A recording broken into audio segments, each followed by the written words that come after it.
Hi there. I am Sharon Tinberg with Rags to Riches. I have a website called Success Made Easy.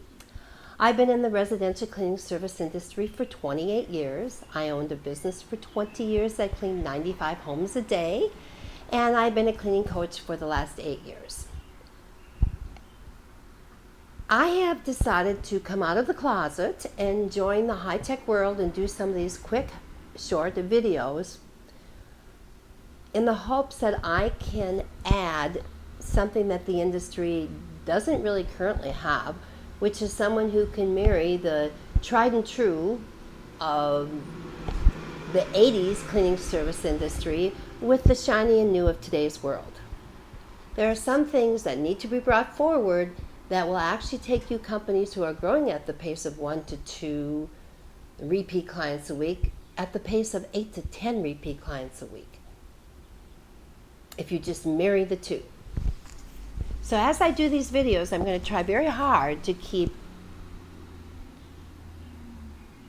making an impact on bringing forward some of the things that y'all have left behind that I believe are keeping you from growing as fast as you can with the phenomenal tools you have available at your fingertips today. I'm going to start by going through the 10 biggest mistakes I think cleaning services are making today. And some of them are different than they were, and some of them are exactly the same as the mistakes I made. Number one was a mistake I didn't make, which is answer your phones. I call a lot of cleaning services because I do seminars, and that's how I make my living. And I try to dial the phone 20 times an hour when I'm making outbound calls. 2 of those 20 companies answer their phones, which is why it is possible to dial the phone 20 times in 1 hour. Insane. They don't know that I'm calling them to sell something or if I'm calling them to buy something.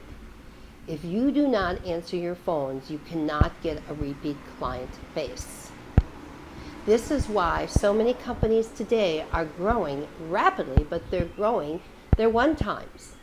They're not growing their repeat client base. The repeat client base is what makes you sustainable over a long period of time. I had 754 repeat clients. When the disaster of 2001 hit, my company actually grew that year rather than decreasing, unlike the majority of cleaning services, because we were always a repeat company. Repeat clients look at your service as a need and not a want. So when a recession hits, they aren't going to give up their cleaning service because they need it. When they're looking for a cleaning service, if you don't answer their phone, the first thing that crosses their mind is, oh my gosh, when I need their help from a customer service perspective, how am I going to get a hold of them if they don't answer their phone when I want to buy something? I know that you all believe that people want to use texts and emails today, and they do, but statistics do show that when surveys are done and customers are asked, how would you prefer to be contacted regarding a customer service issue, 93% still say the phone. If you can sell it on the internet, great. If you can sell it through emails, great. But if they're calling you, answer your phone. How lucky you are you can take it with you. I believe you aren't answering your phones because your sales are too easy to make, your leads are too easy to get. Going back to my day in 1988 when we were trying to start growing our business, and for many years after that, if I wanted to make a sale, I would go work an event like you do today. I would gather names by asking people to register for a drawing for a free cleaning. I would then go back to the office, pull out the electric typewriter, at least it wasn't manual, and type a letter. White out any mistakes because there was no word processor back then. Make 150 copies of it if it was a good event. Fold each copy, put it into an envelope, stamp that envelope. We got good enough to start using sponges instead of our tongues because back then there was no strip to pull and paste. Put on our return address labels, but hand address every single envelope. It was before mail merge.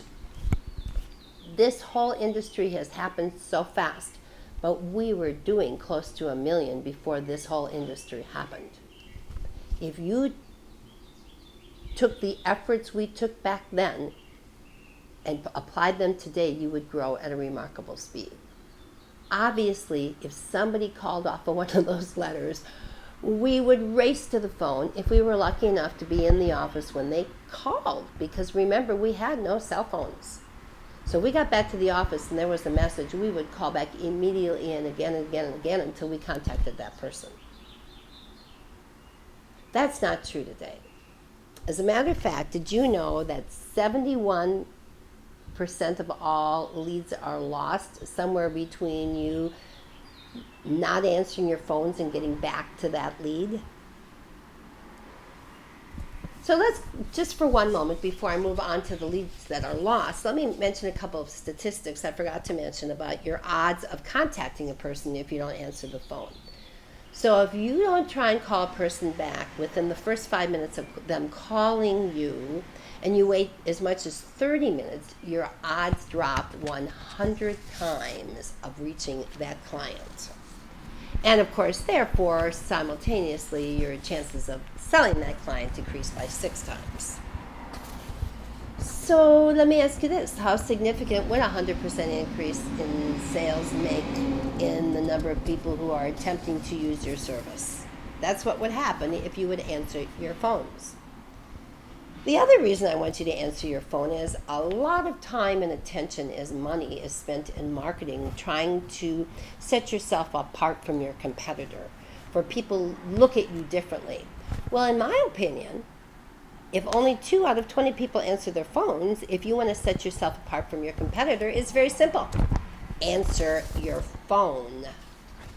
So after you answer, let's go back to that 71% gaping hole.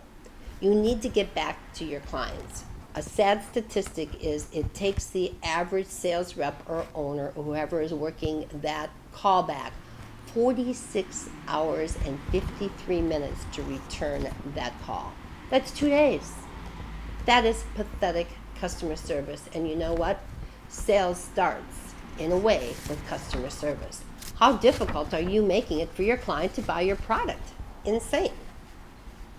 So if you do miss a call, by the way, and you need to return it, the best days to call back are Wednesdays and Thursdays. The worst day to call back is a Tuesday as far as the contact rate.